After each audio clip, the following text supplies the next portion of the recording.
welcome back to my film and TV channel. Hope you're all staying safe and well. We've got a French legal drama film today, which partly French, partly in English as well. So it's not all subtitles, but there is a high proportion of subtitles. So if that's not your thing, perhaps this isn't your thing. But we're going to look at something that's been around for a little while. There's over 109,000 reviews on Internet Movie Database, so it's been knocking around just a little while, but it's just suddenly appeared on Amazon Prime, which is where I watched this on the 5th of April 2024. So we're going to look at something that's in French, Anatomy d'une chute, or Anatomy of a Fall. So we're going to look at that today. Please, if you're new to the channel, push that subscribe button, push the bell notifications, everything, film and TV, movie reviews like this, series reviews, information vlogs, lots of different things. And if you do check the channel out, you'll see stuff on my football team as well, Manchester City. So even if you're not interested, if you know anyone who might be, please give them a nudge in my direction. I'll be very, very grateful.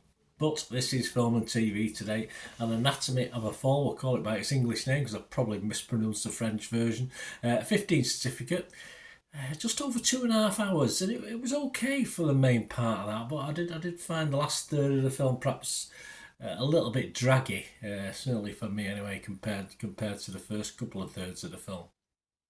It's directed by Justine Triet from a screenplay she co-wrote with Arthur Harari, and it stars Sandra Huller as a writer trying to prove her innocence in her husband's death. Which, it's all that's it. I mean, there's not many other culprits or many other sort of people who could have caused it.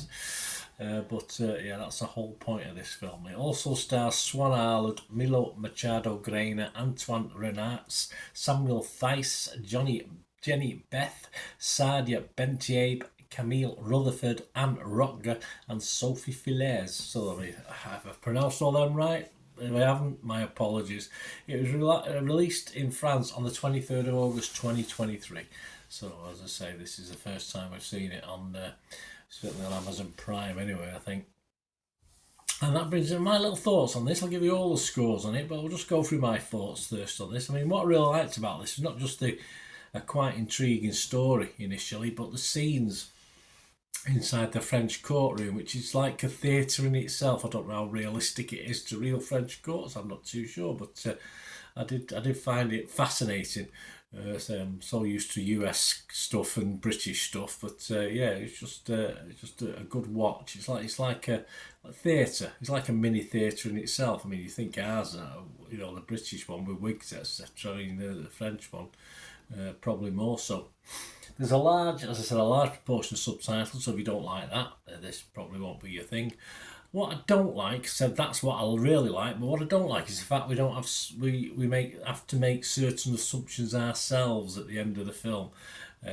Many like that, and obviously reading through some of the critics' reviews, etc. Yes, they did. They found the thought of trying to decipher certain things to make judgments is useful. I like a film to tell me what's going on. Sometimes I can appreciate if there's a bit of sequel, fair enough, but it's just frustrating for me. It did spoil my overall enjoyment, the fact that it didn't come to a final, the end, as in clear and present, no, clear and obvious what had happened, and that did annoy me just a little bit. And as I said, it was a long film, and despite being a little certainly hooked and very interested the first 2/3 of the film, I did find the last third, despite reaching the conclusion, which I wasn't happy about, just a tad dragged out. That's probably had something to do with it, in fairness.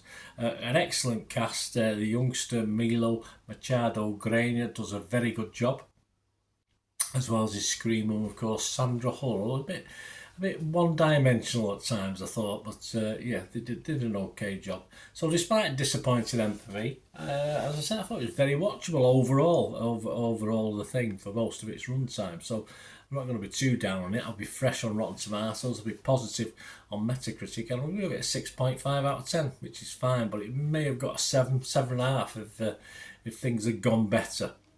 Other scores as at the 5th of April 2024. Well, Rotten Tomatoes, 96% of their 274 critics were positive. 8.5 out of 10. So there you go, way down on my score. Oh, way up on my score. The consensus read a smart, solidly crafted procedural that's anchored in family drama. Anatomy of a Fall finds star Sandra Huller and director co-writer Justin Triet operating at peak power. Okay, well, they liked it. Metacritic liked it as well, 44 critics, 86 out of 100. Empire magazine give it 80 out of 100 and said, surprisingly gripping for a film devoid of real action. Yes, there's not a lot of action in it. This family drama masquerading as a murder mystery touches on universal marital tensions. It is both enigmatic and very human. Rotten Tomatoes audience. Did the audience agree with the critics? 90% positivity, 4.3 out of 5. So I've been a bit mean, haven't I, on this one? But you wouldn't expect anything else, would you, really? Metacritic users, 7.8 out of 10, still pretty positive. And over to that 109,000 scores and reviews I talked about at the start of this little vlog, Internet Movie Database, it's averaging, I can't see this altering too much now with that sort of figure already been in the bank, if you like, 109,000, 7.7 out of 10. So a little bit up on my 6.5, but as I said, it was only the fact that I want, you know, I'm quite capable of making judgment and thinking things what might have happened, but I just sometimes I want it to finish so I know what has happened. But it's too clever, it's so good to think some of these films, and I think it's just a cop out for me. It's just a cop out by the writers that they don't actually give you a proper conclusion and leave it to certain little clues. But 2 and 2 sometimes makes 5. As far as this, it certainly doesn't make 4. That for me, anyway. That's for sure. Anyway, let us know what you thought, guys. It'd be great to hear from you. I'm sure some of you have watched this with it being out for so long, and I'll look forward to hearing you. Let us know what you rate it as well. Thanks for watching, guys. Until we meet again, that's one thing, don't I? Please stay safe, everyone. Bye for now.